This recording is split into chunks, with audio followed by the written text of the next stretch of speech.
Hey everybody, welcome back to James Draws Everything today. Finishing today with drawing every country in the world's flag. And we've only got one left, and you know what that is. Before we get into the flag, just want to thank everybody who's been tuning in since the beginning of this project. It's been a long time here. 194 altogether, and we're finally at the finish line. And I guess I should say which one we're doing. Of course, we're doing my country. We're doing the United States of America. Saving the best for last, in my humble opinion. Everybody knows what this flag looks like. A little bit of a difficult one to draw. Only because, at this scale, I draw pretty small. All right, you can see there. There's a lot of white, of course, on all those stars on that blue background. And drawing white over blue can be a little bit difficult, as you've seen from, let's see, my Afghanistan flag. I know I mentioned that. And then also the Saudi Arabia flag. But, of course, we got to do them all. So, let's get down to it. And of course, the map, United States, you know where it is. Right over here, great land, Alaska, Hawaii as well. Very, very diverse as far as climate. You can pretty much do almost anything, make anything, grow anything in America. And that definitely has played into America's history quite a bit as far as, global trade and things like that. It's, strategically, if you're playing some kind of civilization game or something like that, you want to have those lands, right? America, oceans on both sides, relatively friendly neighbors, right? Canada, Mexico to the north and south. So just geography wise, it's great land. So let's get into the history a little bit. And of course, we're not going to be able to do all of it because it is very rich. And because this is my country and I specialize in American history, of course, out of all the countries in the world, that's the one that interests me the most because it is mine and there's a lot there. But I'm going to be doing all this kind of spitball take. No cheat sheets. None of that today, so let's get down to it. So, the American kind of DNA, of course, is shared with the British. There's a lot of factors that led to people fleeing Britain for America, right? There was already some Spanish colonies here, and later on, like the French, they make their presence known. So it was always kind of like the untamed wilderness, and that's where you get a lot of the spirit of like American kind of adventurism and exploring the unknown, right? Much later on, go into the moon, all that stuff. You see the seeds for that very early on. So early pilgrims, like if you want to read some stuff on that, you can read like William Bradford's diaries when they came over and set up the Plymouth colonies. And then of course there were colonies in Virginia as well. And this gets oversimplified a little bit, but they were coming here not just to escape religious persecution, but especially like the northern, New England types. They were coming here to be more pure, right? Like, so you still have a lot of grievances with like the Church of England and that particular brand of the Protestant faith, which didn't jive with the Puritans. So they come here. A lot of early encounters with the natives, right? The Indian tribes that were here. And that was not all violence and upheaval, right? There was, because they had their own sort of systems in place when the Englishmen got here. So some of them got along with, and some of them they didn't. Much later on, some of them helped fight off the British. Some were more allied with the French during like the war for American independence. So that's kind of a, jumping much later on here. That's kind of a legacy of the feud, the rivalry between the British and the French, right? So that carried over into the New World, and that caused, of course, some geopolitical problems. The 7 Years' War between the French and the British in the Americas, kind of a very early sort of a world war. It was also called the French and Indian War. The French, they tried allying with a lot of the Indian tribes that were here to go up against the Americans, right? So that's kind of just geopolitics 101, right? Friend and enemy. You may not have something in common with these people all the way through, but if they can help you in a jam, you buddy up to them. And this results in a lot of heavy taxation, right, on the colonies, because the British, they were basically going bankrupt trying to fight this war, right? All wars, right, require an immense amount of capital investment. So they levied a lot of these taxes on the colonies. And the rest of the story. No taxation without representation. This is another thing that gets a little bit obfuscated and confused later on. It wasn't just an anti-tax revolt. It was no taxation without representation, right? So I know there's certain types that might want to say that, like anytime any kind of tax is levied, that, the founders would have been against that because they were anti-tax. It's like, no, they weren't anti-tax. They were anti-taxation without representation. So the Revolutionary War pops off. George Washington, Paul Revere going through the streets, all that. And a little bit of a, the heavy hand of Providence or whatever, luck, whatever you want to look at. George Washington, legendary for, crossing the Delaware with pretty much like near like zero visibility conditions on Christmas Day,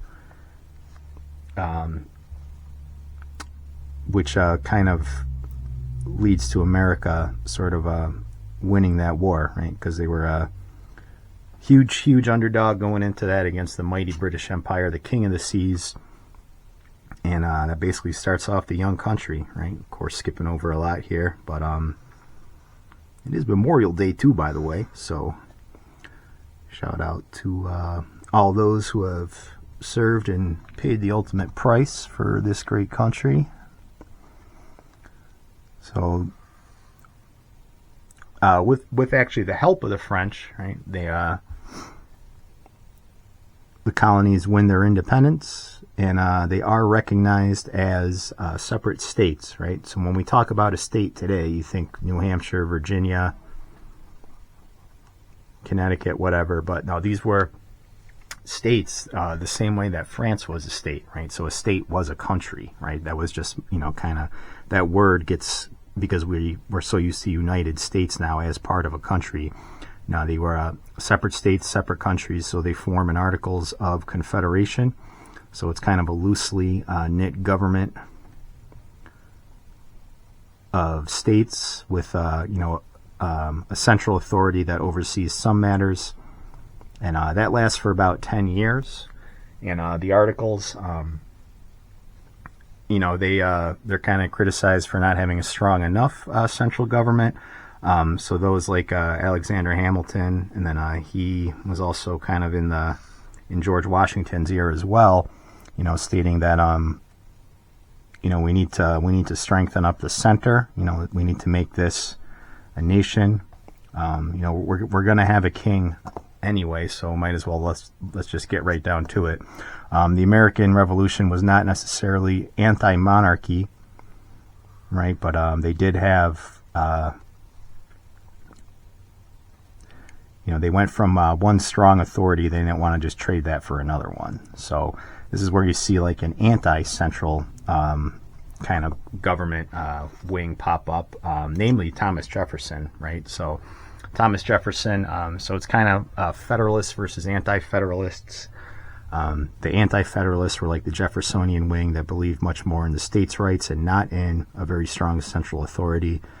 And those guys would probably be appalled at the state of the country today, because basically everything is ruled from the center. You really don't have much individuality for the states, like to govern themselves, right? Because skipping ahead to the Declaration of Independence, or not the Declaration, the Constitution that's written, noticeably, while the strongest anti-federalist voice, Thomas Jefferson, is out of the country. He's in France, right? So it is kind of interesting that they kind of reimagine what centralized power looks like, while the strongest critic of it is absent, right? So a little food for thought there. And the Constitution is drafted, right? And there's a lot of debate around that. We can always get into that in another video, which I do plan on doing some more historical content after this is up, so stay tuned for that. American focused for the most part. But yeah, so they ratify the Constitution. It's now kind of like a nation state, even though it's not supposed to be that. But for posterity's sake, we'll call it a nation state. The very first president, George Washington, right? The American Cincinnatus, the man amongst men, right? He was the kind of guy that without George Washington, there would be no United States. He certainly had a presence to him, right? He's the kind of guy that if you saw at an airport and you didn't know anything about the guy, you would just take one look at him and guess that that guy's he's somebody. I don't know who he is, but he's somebody. He had that presence to him, so he was the perfect man to be the first president. You do see a little bit of still some of that kind of Jeffersonian anti-federalist. The Federalist Party was kind of the central power sort of party. With a lot of like Alexander Hamilton's kind of ideas and all that. So Washington, he speaks against parties, but of course, it's the nature of politics. Those things are going to happen as long as people disagree. And so Washington steps down after 2 years. There are some interesting things that happen during his presidency, as far as like him taking a stance on neutrality. He does it unilaterally, though. So, right, any kind of foreign policy was supposed to have, the advice and consent of the Senate, but Washington just kind of declares it outright. So he's not like a perfect constitutionalist, right? But he was a great president. After him comes John Adams, right? And John Adams is president during the Quasi-War. Adams does some things like kind of goes against free speech a little bit, but he's doing it to try to prevent war with France, right? Because France, the French Revolution was popping off at this point, and that played a big role in the future of America, because the French Revolution was kind of anti-authority, definitely anti-monarchy, which America was not a monarchy, but they wanted to curb some of the excesses of that, and Jefferson was always kind of seen as someone who was sympathetic towards the French, but of course he does kind of change his tune when the French Revolution, the excesses become pretty gruesome. And so yeah, the United States, they're allied with France. That takes a little bit of a turn. Jefferson becomes president in 1801.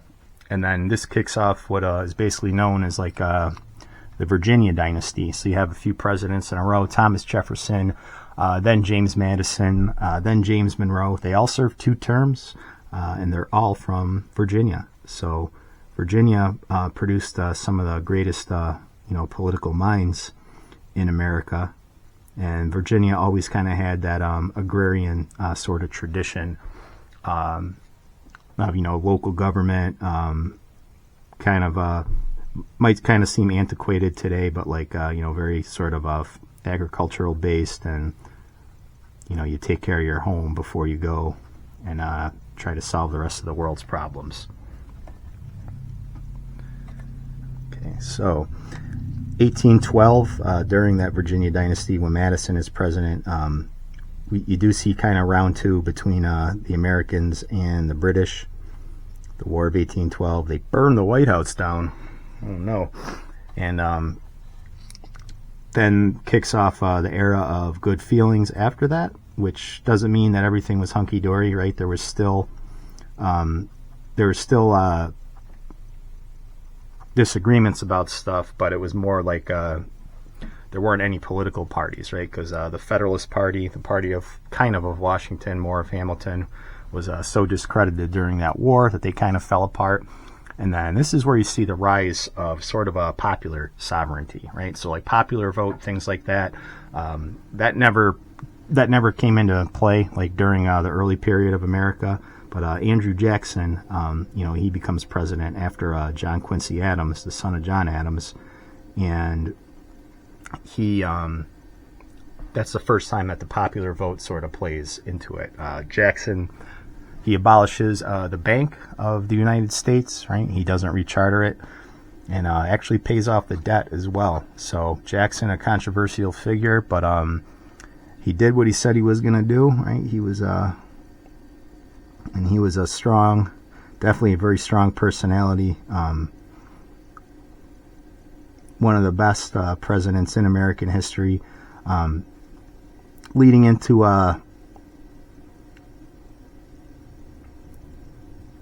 draw all these stars. Yeah, this is a pain. Then kind of leading into like the lead up to the Civil War, you sort of have like a bunch of presidents that are kind of going back and forth, not necessarily on slavery, but more on what the role of the central government was supposed to be. And so the systems that like Hamilton put into place of very strong central government, internal improvements, right? Like, can the federal government like build roads or canals, infrastructure programs, or should that be left to the states, right? So you see a lot of if you go back and read a lot of those debates, this is where guys like John C. Calhoun really sort of cut their teeth in American political life. And that was always like a big fear, like you're centralizing everything into Washington, D.C. instead of letting the states kind of control their own. And of course that does lead into a civil war, as the debate over slavery is kind of going on in the background. Not really a civil war though, because a civil war is two governments fighting over the same power structure, right? Whereas this was the South seceding, to form their own confederacy. And if you look into their constitution, there's some interesting stuff in there, right? It's not just about slavery versus anti-slavery. The South, for example, they do ban federal internal improvements in their constitution. And you may say, well, they also banned the abolition of slavery, which they did at the central level.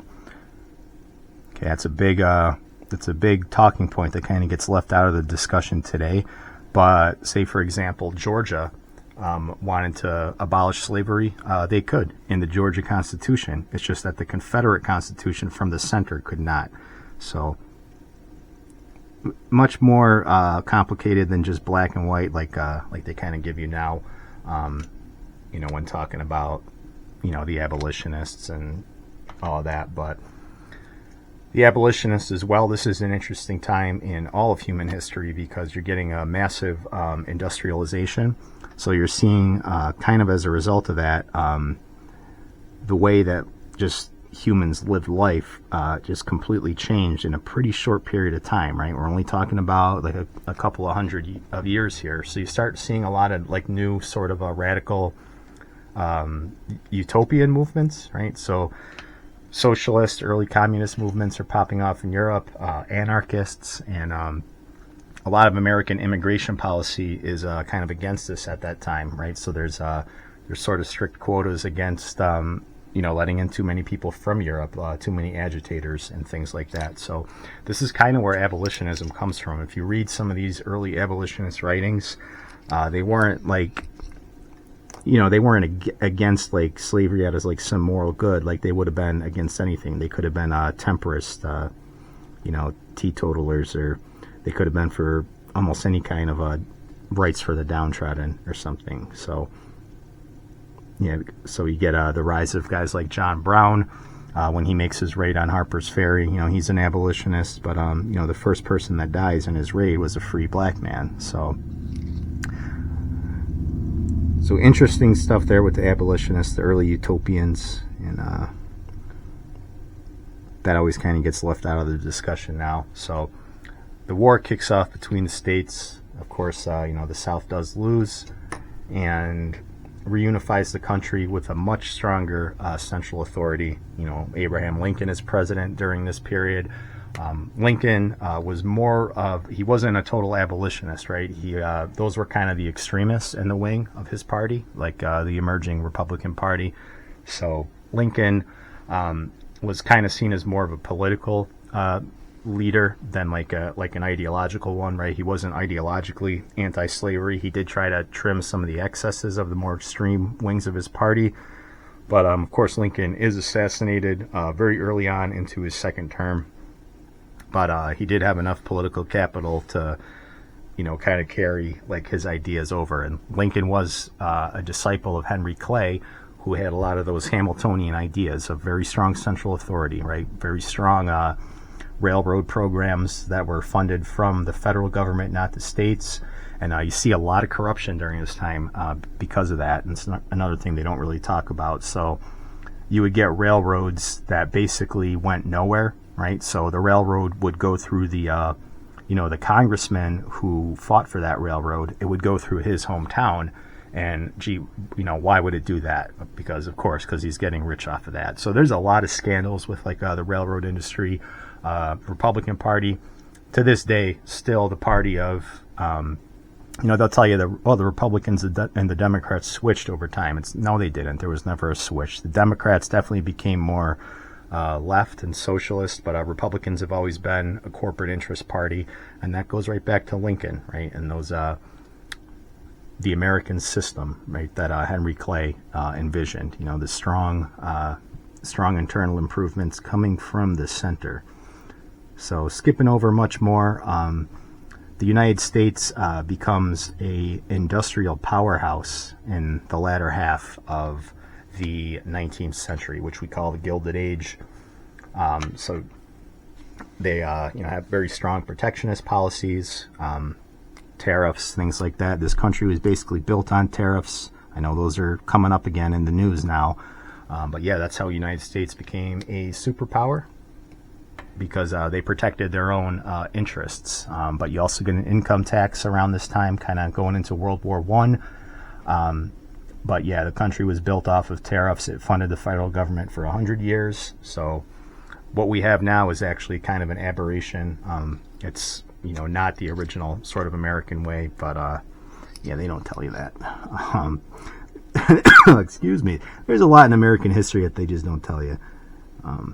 But that's why you tune into my channel, right? And we're going to go over a lot more American history, again, in some of my other projects. And, of course, drawing stars at this scale. What did I tell you? I hate drawing stars. They're not, you know what they are, right? These are stars. You know what you're looking at. But, again, very small scale. It's difficult. Going into the 20th century, America becomes involved in World War I, which, under President Woodrow Wilson, deeply unpopular, right? Wilson was also not a popularly elected president. He only got about 33% of the vote, just like Lincoln did. But he wins and gets us involved in that, and that's a real turning point in American history because going back to John Quincy Adams, the American presidency, the American nation does not seek dragons to slay. Right? It is not a moralizing force for the world. It leads by example, right? And once you start doing that and getting involved in others' business, you kind of lose your soul, right? You lose your own identity. And that's kind of what happened with World War I, which of course leads into World War II, another deeply unpopular war with most of the American populace at home. But there's a lot going on there that I've definitely talked about on some of my other European episodes, namely this one. So you can go back and watch those. Go back and watch all of them. They're all done now, all 194.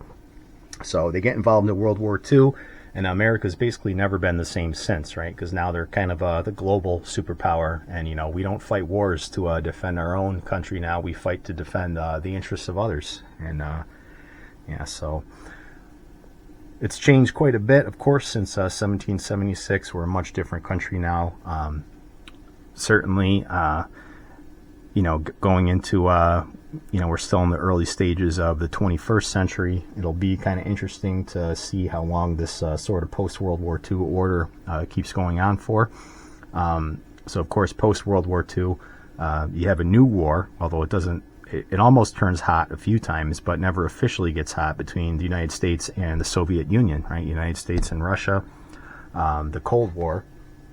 So this is an ideological war, right? It's freedom versus communism. And an awful lot of problems that still exist today, right? Our problems in the Middle East, problems with demographics, integration, immigration, and all that stuff.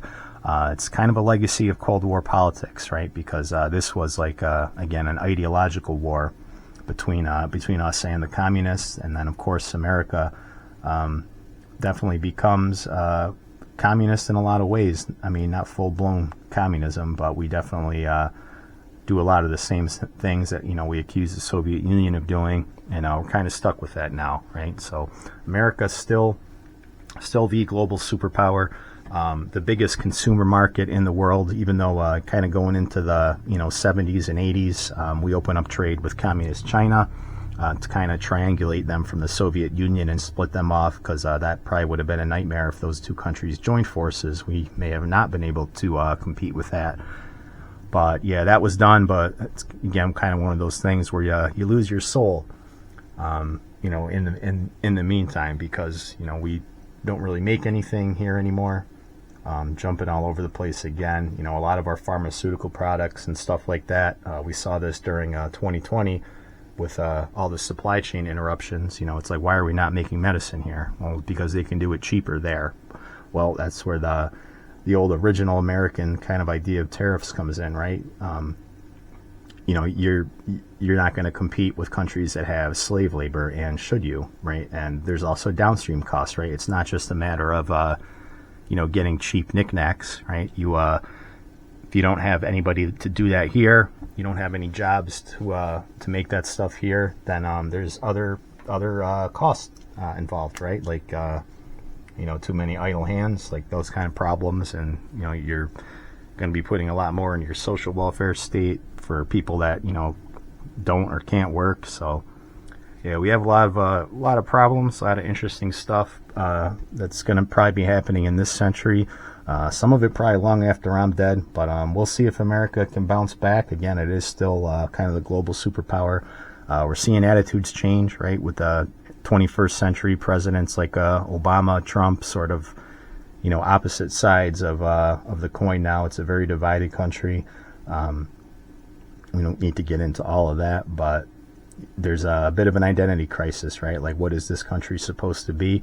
And you're seeing things pop off now, right, with like Russia and Ukraine, and then like the constant going-ons in Israel. And it's almost like, going back to John Quincy Adams, is this our problem? Like, do we need to be involved in this? So there's certainly a debate about that going on in the future. Whether we fully withdraw from the globe's conflicts, it doesn't mean we have to be isolationist, right? Isolationism doesn't mean, it was almost coined as like a dirty word by like FDR against the America First people, leading up into World War II. It doesn't mean that we have to ignore the rest of the world. It just means that we focus on ourselves first, right? We prioritize our country, just like every other country in history has, right? The Japanese prioritize the Japanese. The Chinese prioritize the Chinese over everybody else. So we've lost that a little bit, but again, we're in an interesting time right now. So a lot of this infrastructure and political ideology that happened post World War II, that's 80 something years ago now. So it has a shelf life. None of this stuff lasts forever. So we'll see what happens. So plenty more on America to come. Again, keep tuning in to this channel. There's going to be more where this came from, more history-based stuff, more drawings. And what does this flag mean? So, got 13 stripes of red and white, so alternating red and white with a blue rectangle, 50 stars on that blue. And I know they don't look like stars. They're stars, trust me. Just look closely. So the stars represent the 50 states, right? There wasn't always 50 states. It started off with the 13 colonies, and then we just kept throwing more and more on there. Most recently, Alaska and Hawaii. I thought maybe by the time I finish this project, I'd be doing 51 stars. So yeah, we're still waiting on you, Greenland. But nope, it's still 50. So the 13 stripes represent the original 13 colonies. The blue stands for loyalty, devotion, truth, justice, and friendship. Red is courage, zeal, and fervency, while white is the purity and rectitude of conduct. The flag is, of course, known as Old Glory, and it's also been a pretty influential flag. If you noticed on this project, the flags of Chile, Liberia, and Malaysia are very similar and were inspired by the United States flag. So, that was a mouthful trying to cram 250 years. By the way, next year, America, 250th birthday. I know what I'm going to be doing. I'm going to be blowing stuff up and eating a lot of hamburgers and hot dogs and just celebrating. So it's our 250th anniversary next year. So I hope you have fun if you're watching this from 2026. And yeah, so that is the flag of the United States. That is the end of this project. Whew, we made it. We made it, everyone. We drew all 194 flags. So again, if you've been watching since the very beginning, I just want to thank you. Thank you for sticking with me to the very end. And I promise we're going to have more where this came from. It won't be more flags, but it's going to be more something. So, with that said, don't forget to like, don't forget to comment, don't forget to subscribe, tell a friend to subscribe, and I will see you on the next project and on the next video.